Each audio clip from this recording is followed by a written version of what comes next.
Hallelujah. स्तुति के योग्य परमेश्वर, महिमा के योग्य परमेश्वर। आइए एक बार फिर हम परमेश्वर के वचन में और जाएंगे और हम मसीह जीवन में कोई समझौता नहीं, पार्ट 2 को हम लोग परमेश्वर के वचन में से आपको सिखाएंगे कि कैसे मसीह जीवन में कोई समझौता नहीं है। इसके ऊपर हम परमेश्वर के वचन से सीखकर हम जीवन को और सुंदर कैसा बना सकते हैं और जीवन को बेहतर कैसा बना सकते हैं, इसके बारे में हम और परमेश्वर के वचन से सीखेंगे। आइए, अगर आपके पास वचन है तो आप निकाल लीजिए। हम सबसे पहले वचन को पढ़ेंगे, यूहन्ना उसका 15 अध्याय उसका 18 और 19 वचन। आपको इस संसार में समझौता नहीं करना, आपको मसीह जीवन में समझौता नहीं करना। क्यों नहीं करना, उसके बारे में हम बाइबल से पढ़ेंगे। जी, लिखा है, यदि तुम संसार से बैर रखता संसार तुमसे बैर रखता यदि है, संसार तुमसे बैर रखता है तो तुम जानते हो, तो तुम इस बात से जानते हो कि उसने तुमसे पहले मुझसे बैर रखा। उससे पहले कि संसार ने मुझसे बैर रखा। ये संसार यदि आपसे मुझसे बैर रखता है तो यीशु प्रभु कहते हैं तुम इस बात से जानते हो कि उसने पहले, जब मैं इस संसार में था, उसने मुझसे बैर रखा। यीशु मसीह से संसार ने बैर क्यों किया? यीशु मसीह की शिक्षा अद्भुत थी, यीशु मसीह के चमत्कार अद्भुत थे, यीशु मसीह के भाषा शैली अद्भुत था, यीशु मसीह का जीवन चरित्र पवित्र था, यीशु मसीह के कार्य बहुत अद्भुत थे। लेकिन उसके बावजूद भी लोगों ने यीशु मसीह को स्वीकार नहीं किया। तो आप सोच कर देखो, यीशु मसीह ये बात को कहता है, यदि तुम मसीह यीशु में, आपको मुझको यीशु मसीह ने अलग कर लिया है, आप अलग किया गया व्यक्ति है, तो यीशु आपसे मुझसे ये बात को समझाता है कि संसार तुमसे बैर क्यों करता है, संसार आज आपको नीचा क्यों दिखा रहा है, संसार आज आपके ऊपर उंगली क्यों उठा रहा है, संसार आज आपके विश्वास के जीवन को क्यों उंगली उठा रहा है। ऐसी कई बातें संसार की हैं जो कि प्रभु यीशु मसीह कहते हैं जब वो स्वयं संसार में था तो संसार ने उसको पसंद नहीं किया, जबकि यीशु मसीह का एक भी काम गलत नहीं था। यीशु मसीह का जीवन का कोई भी कार्य गलत तरीके से यीशु मसीह ने नहीं किया। जो कुछ भी प्रभु यीशु मसीह ने किया, वे पूरा बाइबल इतिहास इस बात का गवाही है कि उसने अंधों को दिखाया, लंगड़ों को चलाया, मुर्दों को जिलाया, कोढ़ियों को शुद्ध किया। ऐसे अच्छे अद्भुत काम करने वाला केवल आपका और मेरा मसीह है। उसके बावजूद भी लोगों ने मसीह को ग्रहण नहीं किया, मसीह को नहीं पहचाना, मसीह में कहीं ना कहीं लोगों ने अपने जीवन को नहीं समझ पाए। और इसी रीति से यीशु आपको मुझको कहता, जब वो उसको नहीं समझे तो आपको मुझको भी नहीं समझेगा। जी, आगे बढ़िए। यदि तुम संसार के होते, यदि तुम संसार के होते तो संसार अपनों से प्रेम रखता। यदि तुम संसार के होते तो संसार अपनों से प्रेम रखता। आप संसार से नहीं है, ये बात को आपको जानना बहुत जरूरी है। आप संसार से होते तो आप संसार की भाषा बोलते, संसार की भाषा, संसार का कार्य, संसार का खाना, संसार की भाषा गाली है, संसार का खाना गुटखा है, पीना दारू है, ऐसी कई चीजें गलत है।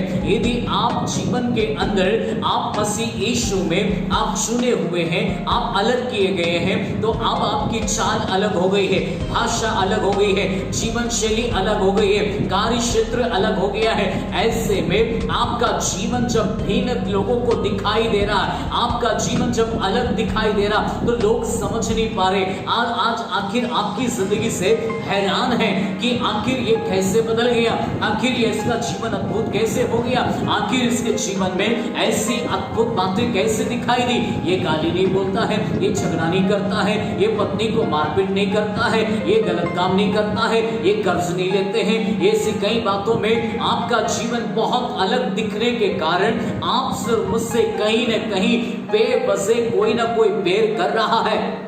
इसलिए आप कर मेरे लिए प्रभु यीशु का वचन कहता है तुम संसार के नहीं हो, इसलिए संसार के यदि तुम होते तो संसार तुमसे प्रेम करता, लेकिन तुम संसार से अलग किए गए हो, इसलिए संसार तुमसे बैर करता है। इसलिए अपने जीवन में आपको ये बहुत स्पष्ट हो जाना है कि अब आपका जीवन संसार के लिए नहीं है, अब आपका जीवन मसीह यीशु में एक नई सृष्टि है। मसीह यीशु में। अब आप पुराने जीवन में मरी हुई अवस्था में थे, लेकिन मसीह यीशु में आपका जीवन है, अब आप जीवित हैं। अब मसीह यीशु में जब आप जीवित हो गए तो अब आपको उसके लिए जीना, उसी के लिए जीना है, उसी के लिए चलना है, उसी के लिए आपको जीवन की हर एक बातों में आपको चलने की आवश्यकता है, क्योंकि आपके मेरे जीवन का, आप जीवन का तरीका ही मसीह है, आधार ही मसीह है, हमारे लिए सब कुछ अब मसीह है।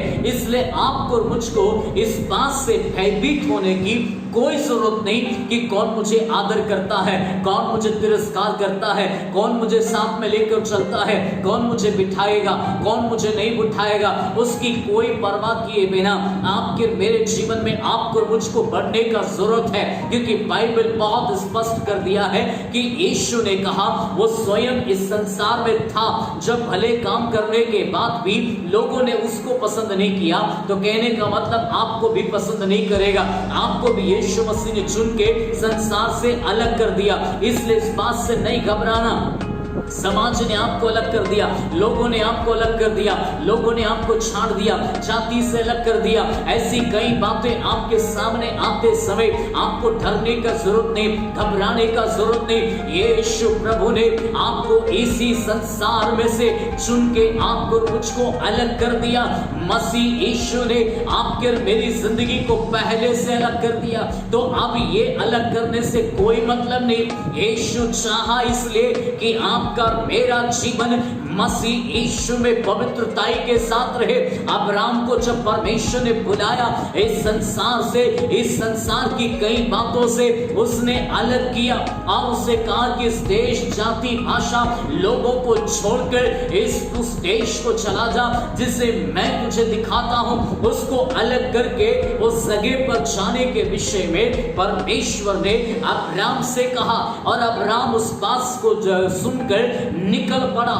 उसने बिना सोचे समझे अपने जीवन में वो निकल पड़ा, क्योंकि उसको मालूम था उसको परमेश्वर ने बुलाया है, उसको जीवन में बुलाहट परमेश्वर ने दिया है, तो काम भी वही बताएगा, आगे रास्ते भी वही बताएगा, सारे अद्भुत दर्शन, लक्ष्य, हृदय, सब कुछ वो हमको समझाएगा, क्योंकि उसने हमें बुलाया। हम आगे पढ़ेंगे। हाँ, परंतु इस कारण कि तुम संसार के नहीं, कि तुम संसार के नहीं हो, परंतु मैंने तुम्हें संसार में से चुन लिया है। परंतु मैंने तुम्हें संसार में से चुन लिया है, इसीलिए संसार तुमसे बैर रखता है। इसीलिए संसार तुमसे बैर रखता है। यदि आपका विरोध हो रहा है, यदि आपके जीवन में आप तूफान को झेल रहा है, यदि आप मसीह जीवन में ऐसे कई संघर्ष को झेल रहा है, जीवन में संघर्ष कर रहा है, कई प्रकार के लोग आपके जीवन में मसीह होने के नाते आपके जीवन में कई प्रकार का सताव है, आपको बिठाया नहीं जाता, आपको अपने पास बुलाया नहीं जाता, आपको समाज में, रिश्तेदारों में, शादी ब्याह पार्टी में कहीं पर भी आपको इन्वॉल्व नहीं किया जाता है, तो आप इस जीवन के अंदर इस बात से आनंदित हो जाओ कि संसार ने भले त्याग दिया हो, संसार ने भले छोड़ दिया हो, लेकिन आपका बुलाने वाला सच्चा है। आपने जीवन को चुना है, आपने भविष्य को चुना है, आपने अनंत जीवन को चुना है। इस बात से आपको खुश हो जाना है, क्योंकि आपका जो जीवन है मसीह यीशु में एक नई सृष्टि है, मसीह यीशु में। इसलिए आपका मेरा जीवन मसीह में कोई समझौता नहीं, क्योंकि आज मैं जीवित हूं, तब तक रिश्ते नाते हैं, मर जाने के बाद रिश्ते नाते काम नहीं आएंगे, मर जाने के बाद ये सारे रिश्ते यहीं पर और मसानिया घाट में दफन हो जाएंगे। लेकिन मसीह यीशु के साथ आपका चुना जाना, मसीह यीशु में आपका बुलाया जाना, इस दुनिया में भी अद्भुत जिंदगी होगा, लेकिन मर जाने के बाद भी मसीह यीशु के साथ में वहां पर पिता के दाहिनी ओर बैठकर महिमा करेंगे, वहां पर भी जीवित हो जाएंगे, क्योंकि आपका मेरा इस संसार का जीवन कुछ समय के लिए है, थोड़े समयों के लिए दिया गया जीवन के लिए बहुत ज्यादा चिंतित होकर, निराश होकर जीने की जरूरत नहीं है, इमोशनल होकर रोने की जरूरत नहीं है। परमेश्वर की बुलाए हुए लोगों अपने जीवन में संसार से कोई समझौता नहीं, क्योंकि अपने बुलाए जाने को आपको समझना है, अपने चुने जाने को समझना है कि आपको किस परमेश्वर ने बुलाया है।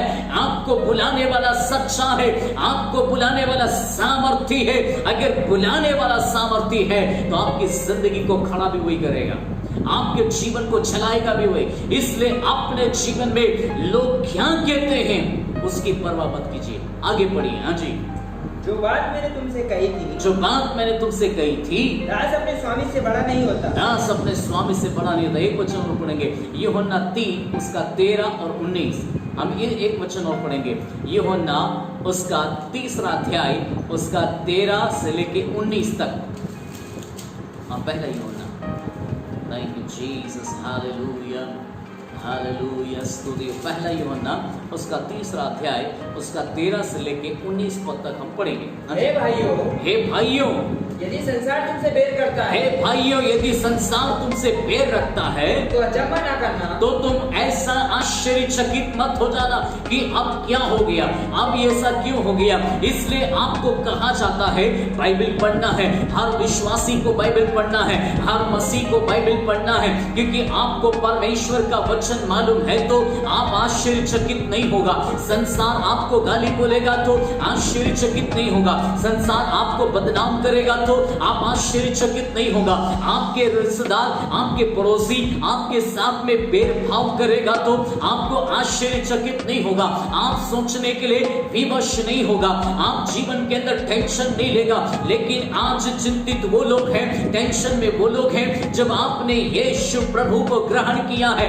तो पड़ोसी को पूछ के नहीं, रिश्तेदारों को पूछ के नहीं, समाज को पूछ के नहीं, क्योंकि यीशु प्रभु आपको समझ में आया है, यीशु प्रभु का जीवन शैली आपको समझ में आया है। पापी आप हैं करके आपको लगा, तभी तो आपने उद्धारकर्ता के रूप में यीशु को ग्रहण किया है। जब यीशु प्रभु को आपने अपने जीवन के अंदर उद्धारकर्ता के रूप में ग्रहण कर लिया है तो किसी को पूछ के नहीं किया, तो फिर अब जब लोग खड़ा हो रहा है तो तुम क्यों चिंतित होते हो, क्यों घबराते हो, क्यों भयभीत होते हो, क्यों जीवन में संघर्ष करते हो, क्यों उन हालातों से डर रहा है। आपने सोच समझकर प्रभु को बुलाया है, सोच समझकर आपने अपना जीवन मसीह को दिया है, और अब मसीह में जब आपने अपनी जिंदगी दे दी है कोई समझौता नहीं करना, क्योंकि आपने अपने जीवन को सोच समझकर दे दिया है कि अब मेरी जिंदगी में जो कुछ भी होगा मसीह यीशु में होगा।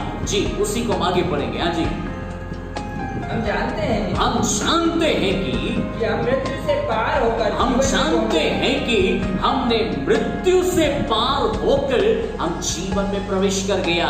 आपको और हमको मालूम है कि हम मृत्यु से पार होकर, पहले के जीवन में हम भयभीत थे, मसीह को जानने से पहले हम डर में थे, भयभीत थे, नुकसान में थे, कई प्रकार के संघर्ष में थे, लेकिन अब मालूम पड़ गया कि हम मृत्यु से पार होकर मसीह यीशु को ग्रहण करने के बाद जीवन में प्रवेश कर गया है। इस बात से आनंदित हो जाओ। ये बात आपको डराने के लिए नहीं, लेकिन ये बात आपको आनंदित हो जाने के लिए मसीह यीशु के जन ने आपको लिख कर दे दिया है। मृत्यु से पार होकर आप जीवन में प्रवेश कर गया है। हाँ जी, क्योंकि हम भाइयों से प्रेम रखते हैं, क्योंकि हम भाइयों से प्रेम रखते हैं। जो प्रेम नहीं रखता, जो प्रेम नहीं रखता वह मृत्यु की दशा में रहता, वो मृत्यु की दशा में रखता है। इसलिए मेरे प्रियो, आपके और मेरे जीवन में परमेश्वर ने ये बहुत स्पष्ट कर दिया है कि मसीह यीशु में आपको करना क्या है। मसीह यीशु में अपने भाइयों से प्रेम रखना है। मसीह यीशु में आपके जीवन में संसार से कोई समझौता नहीं करना है, अपने नौकरी के क्षेत्र में कोई समझौता नहीं। इसलिए बाइबल में एक बहुत बड़ा इतिहास है, उसको आज मैं आपके सामने परमेश्वर के वचन को रखना चाहता हूं। एक इजराइल परमेश्वर की प्रजा थी, और इजराइल जो परमेश्वर की प्रजा थी वो परमेश्वर का पहला प्यार था, वो परमेश्वर का पहला प्यार था। हम वचन में से पढ़ेंगे, निर्गमन जो है 8वां अध्याय इसका 25 और 26 को हम पढ़ेंगे। तो जो इजराइल था वो परमेश्वर का पहला प्यार है।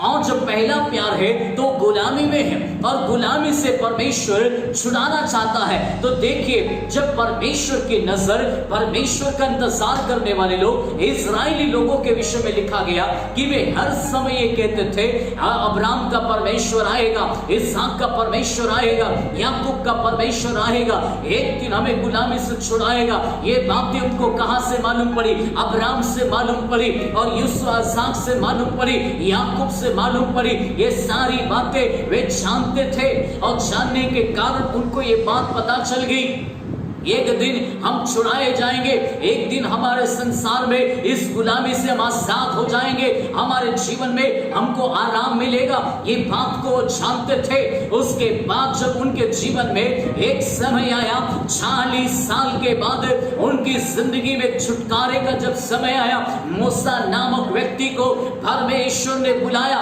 मूसा अपने जीवन में उस फिरौन राजा को जानने के कारण वे भयभीत था, वो डरता था, वो जाना नहीं चाहता था। वो कहता था शायद मेरे बात को वो नहीं मानेगा, मुझको शायद मार देगा, क्योंकि उस जमाने में, उस समय के लोगों में मानो वो शैतानिक स्वभाव को जीने वाला एक व्यक्ति था, खूंखार, बहुत ही बुरा, लोगों को सताता था, मारता था, परमेश्वर के लोगों को बुरा भला अपने जीवन में बुरे स्वभाव में उसको रखता था, बुरा प्रताड़ना देता था। ऐसे कई बुरी हालातों में उन लोगों को सताता था। ऐसे समय में मूसा जानता था, इसलिए मूसा उस बात को टालने की कोशिश किया। हे प्रभु, मैं तो बोलना नहीं जानता, मैं कैसे जाऊं? अगर वो इतिहास पूछेगा वो किसने मुझे भेजा है तो मैं क्या बताऊं? तो मूसा को परमेश्वर ने कहा, मैं हूं सो हूं। ये बात को उनको जाके कहना। ये बात में बड़ा परमेश्वर का प्रेम है, अधिकार है, सामर्थ है, छुड़ाने की बात है। इसलिए परमेश्वर चाहता है बस तो फिरौन के सामने इस बात को प्रकट करना कि मैं हूं सो हूं, उसने मुझे भेजा है। ये बात परमेश्वर चाहता था फिरौन को पता चले कि इस दुनिया के ऊपर प्रभुता करने वाला फिरौन नहीं, वरन स्वर्ग का परमेश्वर है। इस दुनिया को चलाने वाला फिरौन नहीं, वरन परमेश्वर है, और वो जिंदा खुदा है, वो इस बात को चलाता है। आकाश पृथ्वी का राजा परमेश्वर ही है। उस संसार के अंदर वो अपने अधिकारों का इस्तेमाल गलत कर रहा था, लोगों को गुलाम बनाकर प्रताड़ना दे रहा था, लेकिन उनकी जो भी चिल्लाहट है वे परमेश्वर को सुनाई दी। इसलिए परमेश्वर अपने लोगों की बातें सुनकर धरती पर उतर आया और उनकी बातें सुनकर उनको छुड़ाना चाहा। मूसा भले आनाकानी करता हो, लेकिन परमेश्वर की दृष्टि में उनकी चिल्लाहट है, परमेश्वर की दृष्टि में उनकी आवाजें हैं, उनका दर्द है, उनकी दुख है, वो देख रहा था, वो महसूस कर रहा था, उनकी पुकार सुन रहा था। इसलिए परमेश्वर शांति से बैठ नहीं सका। इसलिए परमेश्वर ने कई वर्षों तक मूसा का इंतजार करता रहा, और जब एक वक्त आया परमेश्वर इनको छुड़ाने का सोच लिया। और जब मूसा उस जगह पर पहुंचा तब वो बड़ी हिम्मत के साथ में, सामर्थ के साथ में, अधिकार के साथ में परमेश्वर की बुलाहट को लेकर मसीह जीवन में वो खड़ा हो गया, ताकि किसी भी रूप से वो अब भयभीत नहीं था। वो पहले वे भयभीत था, कैसे होगा, कैसे जाऊंगा, कई बातें थी, लेकिन जब एक बार परमेश्वर से मुलाकात होने के बाद उसकी जिंदगी में डर नाम का चीज खत्म हो गया। फिर वो सामर्थ और अधिकार को लेकर वे खड़ा हो गया और परमेश्वर के वचन से चुनौती देने लगा, परमेश्वर की बात को सुनकर बोलने लगा। तब फिरौन जो अपने जीवन के अंदर सबसे ताकतवर अपने आप को समझता था, किसी से नहीं डरता था, अपने जीवन के अंदर उसको पैसों की ताकत पर भरोसा था, लोगों की ताकत पर भरोसा था, उसकी सेना पर उसको भरोसा था। लेकिन परमेश्वर ने जब मूसा को बुलाया इस्राएलियों को छुड़ाने के लिए, तो मानो परमेश्वर ने उसकी ताकत को नष्ट कर दिया, उसके धन को नष्ट कर दिया, और परमेश्वर अपने लोगों को छुड़ाने के लिए उतर आया है। तब देखिए पहली बार परमेश्वर का वचन कहता है फिरौन के द्वारा दिया गया समझौता सुझाव इसी देश में करना, ये एक समझौता करने के लिए, क्योंकि जब फिरौन को मालूम पड़ गया कि अब ये लोग तो जाने वाला है, क्योंकि इनके विरोध, इनके लिए इनका परमेश्वर लड़ रहा, अब इनके लिए मूसा नहीं, हारून नहीं, वरन परमेश्वर लड़ रहा है। जब परमेश्वर इनके लिए लड़ रहा है तो फिरौन जो है वो परमेश्वर का सामना नहीं कर सकता, क्योंकि वह भारी रीति से परमेश्वर जो है कार्य कर रहा था। देखिए पढ़ेंगे वचन में क्या लिखा। हाँ जी, तब फिरौन ने मूसा और हारून को बुलवा कर कहा, फिर परमेश्वर ने फिरौन और हारून को मूसा से बुला कर कहा, तुम जाकर अपने परमेश्वर के लिए इसी देश में बलिदान करो। तुम जाकर हम इसी देश में अपने लोगों के साथ बलिदान करो। तो यहाँ पर मूसा ने कहा था हमको यहाँ से 3 दिन के सफर में जाना है, और 3 दिन के सफर में जाकर हमको परमेश्वर की आराधना करनी है, परमेश्वर को महिमा देना है। हम परमेश्वर के लोग हैं। वो कहता मैं परमेश्वर को नहीं जानता हूँ, कौन परमेश्वर है, क्या परमेश्वर है। तब विपत्ति परमेश्वर ने भेजी, मूसा के माध्यम से विपत्ति को भेजी, और जब विपत्ति को भेजी तब उसकी आंखें खुली, ये तो परमेश्वर युद्ध कर रहा, मैं सामना नहीं कर सकता हूँ। तब उसने एक सुझाव दिया। आपके मेरी जिंदगी में भी ऐसे ही कई बार जब आप विश्वास के जीवन में चलते हैं, मसीह जीवन में जब जीते हैं, कहीं संसार की बातों के कारण संसार के लोग आपको ऐसे सुझाव देते रहेंगे, कहीं संसार के लोग या शत्रु आपके मेरे सामने ऐसे सुझाव देते रहेंगे, ऐसा भी कर लो, ऐसा भी कर लो, ये भी इससे भी हो सकता है, ऐसा करने से भी हो सकता है, ऐसा करके कई सुझाव देकर आपके मेरे जीवन में आपको मुझको वही रखने का प्रयास करेंगे। या लिखा हुआ है कि जब ये बात प्रकट हुई, जब फिरौन इस बात से भयभीत हो गया कि अब परमेश्वर इनके साथ होकर मुझसे सामना कर रहा है, तब उसने कहा कि तुम दूर मत जाओ, 3 दिन के सफर में मत जाओ, तुम बस इसी देश में तुम परमेश्वर के लिए बलिदान चढ़ा दो, इसी देश में तुम परमेश्वर की आराधना करो। तुमको आराधना ही करना है ना, मैं तुम्हारे लिए भेड़ बकरी सबका इंतजाम कर सकता हूँ, तुम इसी देश में परमेश्वर यहोवा के लिए बलिदान चढ़ाकर तुम आराधना करना। लेकिन परमेश्वर का दास ने इस बात को प्रकट कर दिया है, हमारे लिए ऐसा नहीं है। हाँ जी, तब निर्गमन 5 उसका 3 में पढ़ेंगे।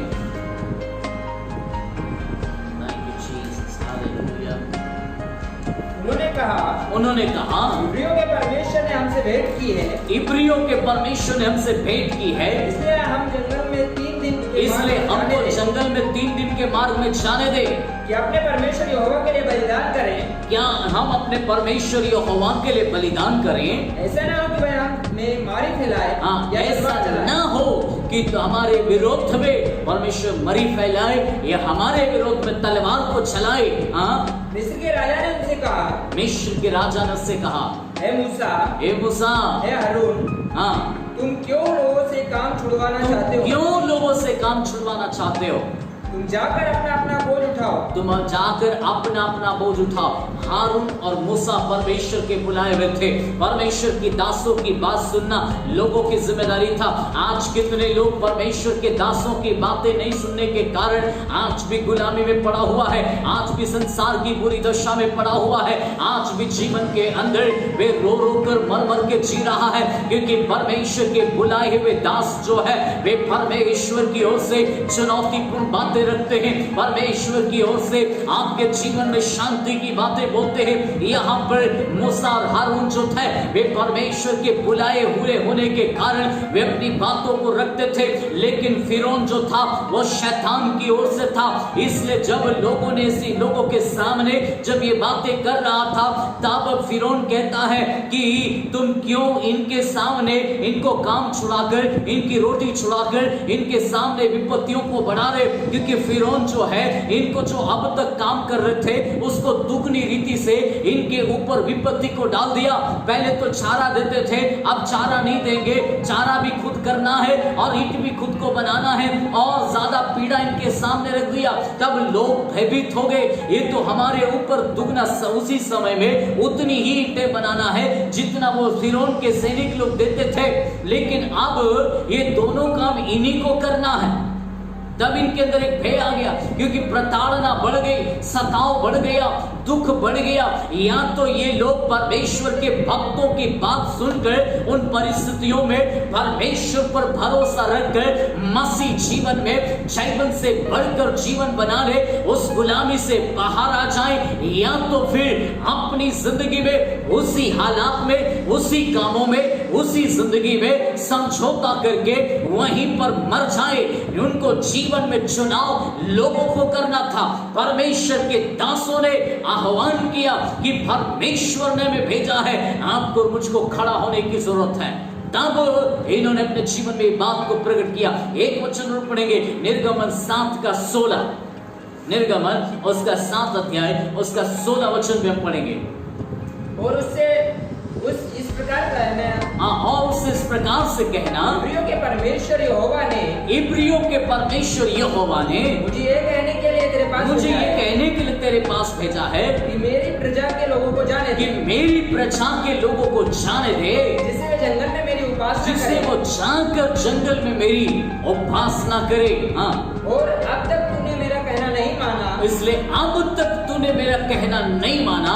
यहोवा यूं कहता है, यहोवा परमेश्वर का दास मूसा फिरौन को चुनौती देता है, इसलिए वो ये कहता है, इसलिए अब तक तूने मेरा कहना नहीं माना है, इसलिए आज मैं तुम्हें चुनौती देता हूँ। यहोवा यूं कहता है, यहोवा यूं कहता है, इससे तू जान लेगा कि मैं ही परमेश्वर इससे हूं। तू ये बात को जान लेगा, आज तक तूने अपने अधिकार का इस्तेमाल किया, अपने धन में तू घमंडी होकर रहा, आज तक तूने किसी को भी ऐसा बात को नहीं समझा, तूने सोचा कि सबसे ताकतवर मैं ही हूं, लेकिन आज तू इस बात को जानेगा कि मैं इब्रियों का, इब्राई लोगों का परमेश्वर हूं। हाँ, देख मैं अपने हाथ की लाठी, देख मेरे पास मूसा कहता हाथ की लाठी इस नदी के जल पर मारूंगा, इस नदी के जल के ऊपर मारूंगा और जल लहू बन जाएगा, और जल जो है वो लहू बन जाएगा। तब वो हंसने लगे, क्योंकि उनको मालूम था जादूगर अगर मूसा है तो हमारे लोग और इससे भी ज्यादा जादूगर हैं। ये इस बात को लेकर उसके अंदर भय नहीं था, लेकिन परमेश्वर का क्रोध उसकी जिंदगी पर आया और परमेश्वर ने इस बात को प्रकट कर दिया और मूसा ने बात को चुनौती दिया। उसने अपने जीवन में इस बात को हल्का छाना। हाँ जी, तब क्या बोला? और जो मछलियां नील नदी में है वे मर जाएंगी। हाँ, और नील नदी बासने लगेगी, नील नदी बासने लगेगी, और नदी का पानी पीने के लिए मिस्रियों का जीना चाहेगा। हाँ, फिर यहोवा ने मूसा से कहा, फिर यहोवा ने मूसा से कहा, हारून से कहे, हारून से कहे कि अपनी लाठी लेकर मिस्र के देश जितना जल है, हाँ, अर्थात उसकी नदियां, नहरें, हाँ, झीलें और पोखरे जी, सबके ऊपर अपना हाथ बढ़ा, सबके ऊपर अपना हाथ बढ़ा कि उनका जल लहू बन जाए, लहू बन जाए। और जब ये घटना घटित हुई, तब अब आप वापस आइए 8 में, तब वह 25 और 26 जो हमने पढ़ा था, ये घटना ना सुनने के कारण परमेश्वर का विपत्ति, क्रोध उसकी जिंदगी में आया। देखिए, हाँ, पढ़िएगा 26 पर। मूसा ने कहा, ऐसा करना उचित नहीं, ऐसा करना उचित नहीं, क्योंकि हम अपने परमेश्वर यहोवा के लिए, हाँ, हम अपने परमेश्वर यहोवा के लिए मिस्रियों की घृणित वस्तु बलिदान करेंगे। मिस्रियों की घृणित वस्तु क्या हम अपने यहोवा परमेश्वर को चढ़ाएं? सोच कर देखो, परमेश्वर को पसंद नहीं है कि कोई भी चोरी का वस्तु, पापी लोगों का वस्तु, क्योंकि परमेश्वर आपके धन से ज्यादा आपके जीवन को चाहता है, मसीह जीवन को चाहता है। ऑफर था फिरौन के माध्यम से, एक भारी ऑफर था, क्योंकि वहां पर फिरौन कहता है, मैं तुम्हें बलिदान की वस्तु ये दूंगा, तुम इसे देश में चढ़ाओ, मैं अपने तुम्हारे परमेश्वर के लिए मैं सब कुछ देने के लिए तैयार हूं। लेकिन यदि ये परमेश्वर के बुलाए हुए, अलग किए हुए लोग हैं, तो परमेश्वर चुनौती देता है कि मैं कभी भी नहीं चाहूंगा कि पापी लोगों का ऐसा धन संपत्ति हम यहोवा परमेश्वर को चढ़ाएं। यहाँ लिखा साफ साफ, क्या ये परमेश्वर को अच्छा नहीं लगता कि मिस्रियों का धन क्या हम उनको चढ़ाएं? मिस्रियों का बलिदान क्या हम उनको चढ़ाएं? हाँ जी, आगे। और यदि हम मिस्रियों के देखते उनकी घृणित वस्तु बलिदान करें, यदि हम मिस्रियों की घृणित वस्तु बलिदान करें, तो क्या वे हम पर पथराव न करेंगे? तो क्या वो हम पर पथराव नहीं करेंगे? हम जंगल में 3 दिन के मार्ग पर जाकर हम जंगल में 3 दिन के मार्ग में जाकर अपने परमेश्वर यहोवा के लिए जैसा वह हमसे कहेगा जैसा वो हमसे कहेगा वैसा ही बलिदान करेंगे। हम वैसा ही करेंगे, क्योंकि हमको नहीं पता, एक तो हम बुराई में नहीं करेंगे, और लेकिन अगर जब हमारा परमेश्वर हमसे कहेगा तो हम वैसा ही परमेश्वर को बलिदान करेंगे, वैसा ही हम परमेश्वर के लिए करना चाहते हैं। इसलिए 3 दिन के सफर में हमको जाने दे, ऐसा परमेश्वर के दास ने कहा। वहां समझौता नहीं किया।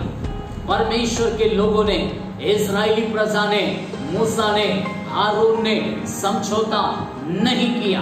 दूसरी बात हम देखेंगे, फिरौन दूसरा समझौता रखता, कुछ ही दूरी पर जाओ। पहला समझौता रखा इसी देश में करो, दूसरा समझौता रखा कुछ ही दूरी पर जाओ। हम निर्गमन 8 उसका 28 वचन पढ़ेंगे। फिरौन ने कहा मैं तुमको जंगल में जाने दूंगा कि तुम अपने परमेश्वर यहोवा के लिए जंगल में जाकर बलिदान करो, केवल बहुत दूर न जाना। पहला समझौता इसी देश में करो।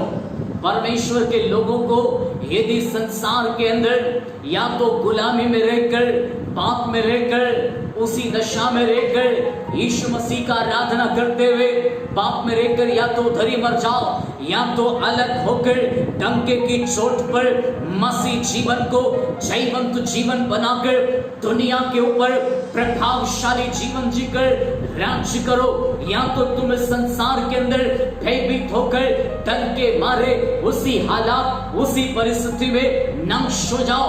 क्योंकि परमेश्वर का वचन कहता है समझौता शत्रु देता है, आपकी लाइफ में भी समझौता देगा। इसी देश में करो। कई लोग पुरानी आदतें छोड़ नहीं पाते, पुरानी बातें छोड़ नहीं पाते, रिश्वत लेना छोड़ नहीं पाते, गलत गुटखा खाना छोड़ नहीं पाते। एक तरफ यीशु का नाम लेते हैं, दूसरी तरफ जीवन उनका बुरा है, गाली भी बोलते हैं। फिर कैसा मसीह जीवन है?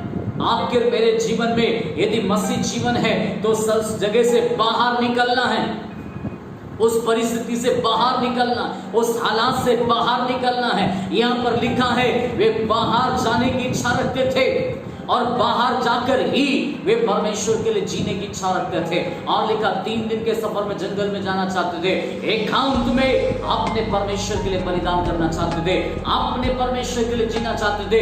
लेकिन शत्रु ने दूसरा समझौता दिया, जाओ लेकिन कुछ ही दूरी पर जाना, कुछ ही दूरी पर जाना। शत्रु कई बार आपके विश्वास के जीवन में चुनौती देगा।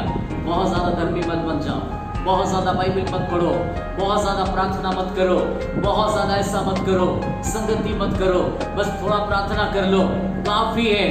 ये भी यही समझौता दिया ना, फिरौन ने यही समझौता दिया, जाओ पर बहुत दूर नहीं, कुछ ही दूरी पर जाना। आपको और मुझको भी कई लोग कहेगा बहुत प्रार्थना करने का क्या जरूरत है, बहुत उपवास करने का क्या जरूरत है, बहुत ज्यादा तुम ऐसा हालेलुया हालेलुया बोलने का क्या जरूरत है। ऐसे कितनी ही बातें आपके और मेरे जीवन में लोग ऐसा कहेंगे, लेकिन परमेश्वर के चुने हुए लोगों आपको घुटने तक नहीं, आपको नीचे पैरों तक नहीं, कमर तक नहीं, पूरा पूरा डूबना है मसीह जीवन में। आपको पूरा पूरा आनंद उठाना है, मसीह जीवन को पूरा पूरा जीवन बनाना है। इसलिए जीवन के अंदर समझौता करना नहीं।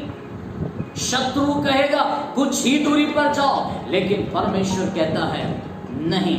बढ़ेंगे आगे। हाँ जी। और मेरे लिए विनती करो, और मेरे लिए विनती, कुछ ही दूरी पर जाओ। और क्या कहता है? ऐसे लोग क्या कहेंगे? मेरे लिए विनती करो। हाँ, तब मूसा ने कहा सुन मैं तेरे पास से बाहर जाकर यहोवा से विनती करूंगा, यहोवा से प्रार्थना करूंगा। दासों के झुंड तेरे और तेरे कर्मचारी हो। दासों का झुंड परमेश्वर भेजने पर था, उसको चुनौती दिया था, तो वो डर गया कि दासों का झुंड जब उसके ऊपर आएगा तो उसकी हालत, उसकी प्रजा, उसके लोगों को तहस नहस कर देगा, मरी फैल जाएंगी। ऐसी दशा में उसने कहा तुम कुछ ही दूरी पर जाओ, डर के मारे का कुछ ही दूरी पर जाओ, और मेरे लिए, मेरी प्रजा के लिए तुम अपने परमेश्वर यहोवा से प्रार्थना करना। लेकिन वो कहता है मैं जाऊंगा, मैं प्रार्थना करूंगा अपने परमेश्वर यहोवा से कि वो डांसों को तुम्हारे बीच में ना भेजे। हाँ जी, जो तेरे और तेरे कर्मचारी हाँ, और प्रजा के पास से कल ही दूर हो। हाँ, पर फिरौन आगे को कपट करके, फिरौन आगे को पहले ये जवाब देता, फिर आगे को उसके हृदय में फिर कपट आ गया और कपट करके कहता है, कपट करके यहोवा के लिए बलिदान करने को जाने देने हाँ, के लिए मना ना करे, मना ना करे। हाँ, मूसा ने फिरौन के पास से बाहर जाकर हाँ, यहोवा से विनती की और यहोवा ने मूसा के कहे के अनुसार दासों के झुंड को फिरौन और उसके कर्मचारी और उसकी प्रजा से दूर किया, हाँ, यहाँ तक कि एक भी ना रहा। हाँ, तो कुछ ही दूरी पर जाना, ये बात को उनके कहा, उसने कपट से इस प्रकार से कहा, यहोवा तुम्हारे संग रहे, यहोवा तुम्हारे संग रहे। यदि मैं तुम्हें बच्चों समेत जाने देता हूं, यदि उसके अंदर कपट आ गया, यदि मैं तुम्हें बच्चों समेत जाने दूंगा, देखो तुम्हारे मन में बुराई है, देखो तुम्हारे मन में बुराई है, नहीं तो ऐसा नहीं होने पाएगा। हाँ, तुम पुरुष ही जाकर तुम केवल कौन जाना, पुरुष जाना। यह फिरौन का दिया हुआ समझौता, सुझाव, आज कितने लोग इस सुझाव को मानना नहीं, क्योंकि बाइबल का परमेश्वर ऐसा कहता है कि परमेश्वर ने प्रेरितों के काम 16 के 31 वचन में बहुत स्पष्ट किया गया। परमेश्वर का वचन कहता, तू विश्वास कर, तू और तेरा घराना उद्धार को पाएगा। ये बात को परमेश्वर का वचन लिखा है। और परमेश्वर केवल एक पुरुष को आराधना के लिए नहीं बोलता, केवल एक स्त्री को आराधना के लिए नहीं बोलता। मेरी बहन, यदि आप अकेले विश्वास में हैं तो अपने पति को मांगो, अपने बच्चों को मांगो, अपने जानवरों को मांगो, अपनी नौकरी को मांगो, क्योंकि हर एक के जीवन के द्वारा परमेश्वर की महिमा होना है। और ये शत्रु को मालूम है, पूरा परिवार को परमेश्वर ने बुलाया है, आदम के पूरे परिवार को परमेश्वर ने बुलाया है, नूह के पूरे परिवार को परमेश्वर ने बुलाया है, अब्राहम के परमेश्वर ने पूरे परिवार को बुलाया है। परमेश्वर एक से नहीं, यदि बुलाहट पुरुष को है तो उसकी बीवी, उसके बच्चे, उसके जानवर, उसका हर चीज पर परमेश्वर को अधिकार है। और परमेश्वर ने चाहा कि मसीह जीवन पूरे परिवार के लोग जिए, इसलिए परमेश्वर का दास मूसा कहता है, हम तो सब की सब जाकर परमेश्वर के लिए बलिदान करेंगे। लेकिन वो कहता है, तुम केवल पुरुष जाओ। कितने लोगों के सामने से चुनौती आती है कि तुम ये मत करो, वो मत करो, तुम अकेले आराधना करो, धीमी रीति से आराधना करो, ऐसा बजा के मत करो। ऐसी कितनी सारी समस्याएं आपके और मेरे सामने आती है। बाइबल कहती है एक अंधे व्यक्ति के विषय में कि जब उसकी आंखें खुल गई अपने जीवन में, तब उसको बहुत लोगों ने डांटा, बहुत लोगों ने चमकाया। यीशु का नाम ना बोले, जोर जोर से ना चिल्लाएं, लेकिन बाइबल का परमेश्वर ऐसा कहता है, उसने चिल्ला कर इस बात को प्रकट किया कि मैं तो अंधा था, लेकिन अब मैं देखता हूं, क्योंकि यीशु ने मुझे दिखाया है, यीशु ने मुझे चंगा कर दिया है। तो वो डर नहीं गया, परंतु लिखा और जोर जोर से चिल्लाने लगा, परमेश्वर की महिमा करने लगा। शत्रु आज डरता है, आपके परिवार से डरता है, आपकी धन संपत्ति से वो डरता है, आपके धन से इसलिए डरता है कि आप समृद्धि में ना जाएं, आप जीवन में ना जाएं। आप धनी व्यक्ति हो जाएगा तो अपना दान देंगे, अपना दशमांश देंगे और परमेश्वर के राज्य के लिए आप बढ़ चढ़कर अपना धन देंगे। और शत्रु को मालूम है, इनके धन के द्वारा परमेश्वर का राज्य बढ़ेगा, परमेश्वर का काम बढ़ेगा। इसलिए मसीह परिवार परमेश्वर के राज्य को बढ़ाने वाले लोग, मसीह परिवार परमेश्वर के राज्य में उन्नति लाने वाले लोग। इसलिए शैतान को आपके धन से डर लगता है, आपको गरीब रहना, आपको गरीब करना उसको अच्छा लगता है, आप मर मर के जिए उसको अच्छा लगता है, आप तंगी में रहकर जियो उसको अच्छा लगता है, आप कर्जे में जियो उसको अच्छा लगता है, लेकिन आप धन संपत्ति में उन्नति को पाओ उसको कभी भी अच्छा नहीं लगता। लेकिन परमेश्वर के लोगों ने कहा, हम तो इधर नहीं, हम तो सब कुछ लेकर जाएंगे। वो कहता केवल पुरुष जाना। क्यों उसको डर है? क्यों उसको बीवी बच्चों से डर है? क्योंकि उनको नहीं पता उनको नहीं पता कि उनके बच्चे भविष्यवक्ता हो सकते हैं, उनके बच्चे एक प्रचारक हो सकता है, उनके बच्चे अपने जीवन के अंदर एक सुसमाचार सुनाने वाले हो सकते हैं, दान देने वाले हो सकते हैं, प्रार्थना योद्धा हो सकते हैं, उनकी स्त्रियां प्रार्थना योद्धा बन सकती हैं, भविष्यवक्तनी बन सकती है। इसलिए शत्रु आपके परिवार से भयभीत है, आपके परिवार से वो डरे हुआ है, आपके परिवार से उसको डर आ गया है, क्योंकि उसने ये वचन को पढ़ा, तू विश्वास कर तो तू और तेरा घराना उद्धार पाएगा, और उद्धार पाया हुआ परिवार इस संसार के लिए प्रार्थना करेगा, घुटना टेकेगा, क्योंकि वो प्रभु को जानता है, और प्रभु को जानने के कारण उसका जीवन बदल जाएगा, प्रभु को जानने के कारण उसका चाल चलन बदल जाएगा, प्रभु को जानने के कारण उसका कर्तव्य बदल जाता है, उसको जिम्मेदारी आ जाता है कि वो मसीह के लिए जिए। अब उसके धन संपत्ति भी वो प्रभु की महिमा के लिए देगा। इसलिए अपने जीवन में उसने समझौता नहीं किया। आज कितने लोग अपने जीवन में ऐसा समझौता करके अपने जीवन को खो देते हैं। कई लोगों की पत्नियां विश्वास में नहीं है तो पति लोग प्रार्थना नहीं करते। मेरे भाई, यदि आपकी बीवी विश्वास में नहीं, आज विरोधी है, तो आप उसकी चिंता मत करो, समझाओ, प्रार्थना करो, उपवास करो। आपके बच्चे विश्वास में नहीं है, प्रार्थना करो, उपवास करो, प्रभु अद्भुत काम करेगा आपकी बीवी के अंदर, आपके बच्चों के अंदर। आपके पास आज धन नहीं है, प्रभु से मांगो, प्रभु से कहो, प्रभु मेरे पास धन होगा तो मैं तेरी सेवा में लगाऊंगा। आज मैं अकेला सुसमाचार सुना रहा हूं, लेकिन अगर मेरी बीवी होगा, मेरे बच्चे भी होंगे, तो हम चारों दिशा में फैलेंगे। अगर धन होगा, बढ़ चढ़ कर प्रभु आपके लिए दे देगा। ऐसा सोचकर प्रभु से मांगो कि परमेश्वर का राज्य बढ़े। एक ऐसा मसीह परिवार बनो, और मसीह जीवन में संसार से कोई समझौता मत करो। अंतिम और आखिरी बात हम परमेश्वर के वचन से पढ़ेंगे। तब लिखा चौथा भाई और निर्गमन उसका 10 अध्याय उसका 24 से लेकर 26 पद तक हम पढ़ेंगे। यह चौथी बात लिखा, फिरौन द्वारा दिया गया समझौता, भेड़ बकरी को इधर ही छोड़ जाओ। ये समझौता दिया। पहला बात कहा गया इसी जगह पर बलिदान करो। दूसरी बात कहा गया कुछ ही दूरी पर जाओ। तीसरी बात कहा गया केवल पुरुष जाओ, महिला धन संपत्ति बकरी को इधर ही छोड़ जाओ। उसके बाद आखिरी और अंतिम बात क्या कहता है कि तुम्हारी भेड़ बकरियों को यहीं पर छोड़ जाओ, क्योंकि उसको मालूम था भेड़ बकरियां छोड़कर जाएंगे तो ये वापस आएंगे। और पत्नी और बच्चों को जाने दो, पति पत्नी बच्चों को जाने दो, भेड़ बकरियां सोना चांदी इधर ही छोड़ जाओ। हाँ जी, तब क्या लिखा? तब फिरौन ने मूसा को बुलवाकर कहा, तुम लोग जाओ, यहोवा की उपासना करो, यहोवा की उपासना करो।